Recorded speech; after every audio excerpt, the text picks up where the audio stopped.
আলহামদুলিল্লাহি ওয়াকাফা ওয়াসালামুন আলা ইবাদিহিল্লাযীনা ইসতাফা আম্মা বাদ।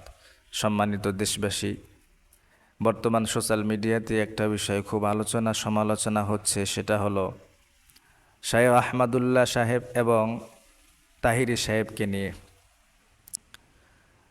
আসলে যদি আমরা ব্যক্তিকে ফোকাস না করে কোরআন এবং সুন্নাহকে ফোকাস করি, তাহলে আমরা সঠিকটা চিনতে পারবো এবং বুঝতে পারবো। আমরা কোরআন এবং সুন্নাহ থেকে দেখব আসলে কোরআন সুন্নাহ এ ব্যাপারে কি বলে। আগে আমরা শেখ আহমদুল্লাহ সাহেবের বক্তব্যটা শুনব, এরপরে আমরা কোরআন সুন্নাহ এ বিষয়ে কি বলে সেটা আমরা বর্ণনা করব ইনশাআল্লাহ।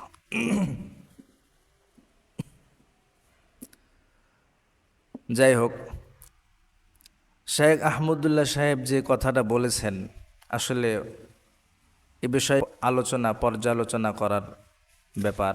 নবীজি সাল্লাল্লাহু আলাইহি ওয়াসাল্লামের নবুয়তের ব্যাপারে দুইটি বিষয় আমাদেরকে অবশ্যই লক্ষ্য রাখতে হবে। এক নাম্বার, নবীজি সাল্লাল্লাহু আলাইহি ওয়াসাল্লামের নবুয়ত কখন থেকে নির্ধারিত হয়েছে। আরেকটা বিষয় হলো রসুল করিম সাল্লাল্লাহু আলাইহি ওয়াসাল্লাম কখন নবুয়ত লাভ করেন। এই দুইটি বিষয় যদি আমরা পর্যালোচনা করি, তাহলে আমরা সঠিকটা চিনতে পারবো। তাহলে এক নাম্বার বিষয় হলো রসুল করিম সাল্লাল্লাহু আলাইহি ওয়াসাল্লামের নবুয়ত কখন থেকে নির্ধারিত হয়। এ ব্যাপারে আমরা দেখব রসুল করিম সাল্লাল্লাহু আলাইহি ওয়াসাল্লামের সাহাবী আবু হুরায়রা রাদিয়াল্লাহু তাআলা আনহু থেকে বর্ণিত।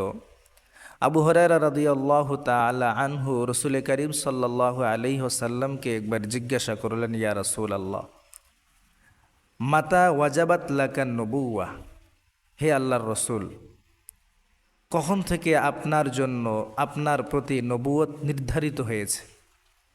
এই প্রশ্নের জবাবে রসুল করিম সাল্লাল্লাহু আলাইহি ওয়াসাল্লাম বলেছিলেন, কুনতু নাবিয়ান ওয়া আদামু বাইনার রূহি ওয়াল জাসাদ, অর্থাৎ আদম আলাইহিস সালাতু ওয়াস সালামের সৃষ্টির পূর্বে আমি নবী ছিলাম। তো এই হাদিস দ্বারা বোঝা গেল রসুল করিম সাল্লাল্লাহু আলাইহি ওয়াসাল্লামের নবুয়ত নির্ধারিত হয়েছিল নবীজিরও জন্মের পূর্বে। আল্লাহ পাক রব্বুল আলামিন সূরা সাফফাতের 112 নম্বর আয়াতে বলেন, অবাশশারনাহু বিইসহাক নাবিয়্যাম মিনাস সালিহিন, আমি নবী ইসহাককে নেককারদের থেকে নবী হিসাবে নির্বাচন করেছি। অর্থাৎ আল্লাহ পাক রব্বুল আলামিন যাদেরকে নবী বানাবেন তাদের জন্মের পূর্বেই কাদেরকে আল্লাহ নবী বানাবেন এ ব্যাপারে আল্লাহ তাআলা নির্ধারিত করে রেখেছেন। এটা হলো একটা বিষয়, নবীজি সাল্লাল্লাহু আলাইহি ওয়াসাল্লামের নবুয়ত কখন থেকে নির্ধারিত হয়। তাহলে আমরা হাদিস এবং কোরআন থেকে জানতে পারলাম রসুল করিম সাল্লাল্লাহু আলাইহি ওয়াসাল্লামের নবুয়ত নির্ধারিত হয়েছে জন্মের পূর্বে। এবার দ্বিতীয় নাম্বার বিষয়, নবীজি সাল্লাল্লাহু আলাইহি ওয়াসাল্লাম কখন নবুয়ত লাভ করেন। এ ব্যাপারে আমরা জানব বুখারী শরীফের 3902 নম্বর হাদিস। আন ইবনে আব্বাস রাদিয়াল্লাহু তাআলা আনহুমা ক্বাল, বুইসা রাসূলুল্লাহ সাল্লাল্লাহু আলাইহি ওয়াসাল্লাম লি40 সানাতান। ইবনে আব্বাস রাদিয়াল্লাহু তাআলা আনহুমার বর্ণনা, তিনি বলেন রসুল করিম সাল্লাল্লাহু আলাইহি ওয়াসাল্লাম নবুয়ত লাভ করেন 40 বছর বয়সে। ফামাকাসা বিমাক্কাতা, এরপর নবীজি সাল্লাল্লাহু আলাইহি সাল্লাম মক্কায় অবস্থান করেন সালাসা আশারাতা সানাতান, 13 বছর নবীজি সাল্লাল্লাহু আলাইহি ওয়াসাল্লাম মক্কায় অবস্থান করেন। এরপর ইউহা ইলাইহ, নবীজির উপর ওহী নাজিল হওয়া শুরু হয়। সুম্মা উমিরা বিল হিজরাহ, এরপরে নবীজিকে হিজরতের অনুমতি দেওয়া হয়েছিল। ফাহাজারা, নবীজি হিজরত করেন 10 সিনিনা, নবীজি মদিনায় 10 বছর অবস্থান করেন। ওয়ামাতা ওয়াহুয়া ইবনু সালাসি ওয়াসিদ্দিন, নবীজি সাল্লাল্লাহু আলাইহি ওয়াসাল্লাম 63 বছর বয়সে ইন্তেকাল করেন। আরেকটা হাদিস বুখারী শরীফের 5833 নম্বর হাদিসের বর্ণনা। আন জাবির ইবনে সামুরা রাদিয়াল্লাহু তাআলা আনহু ক্বাল, ক্বালা রাসূলুল্লাহ সাল্লাল্লাহু আলাইহি ওয়াসাল্লাম ইন্নী লা আরিফু হাজারান বিমাক্কা, আমি মক্কায় থাকতে একটা পাথরকে চিনি। কানা ইউসাল্লিমু আলাইয়া ক্বাবলা আন উবআসা, নবুয়ত প্রাপ্তির পূর্বে ওই পাথরটা আমাকে সালাম দিত। ইন্নী লা আরিফুল আন, এখনও আমি ওই পাথরটাকে চিনি। তো এই দুইটা হাদিসের মাধ্যমে আমরা জানতে পারলাম রসুল করিম সাল্লাল্লাহু আলাইহি ওয়াসাল্লাম নবুয়ত প্রাপ্ত হন 40 বছর বয়স।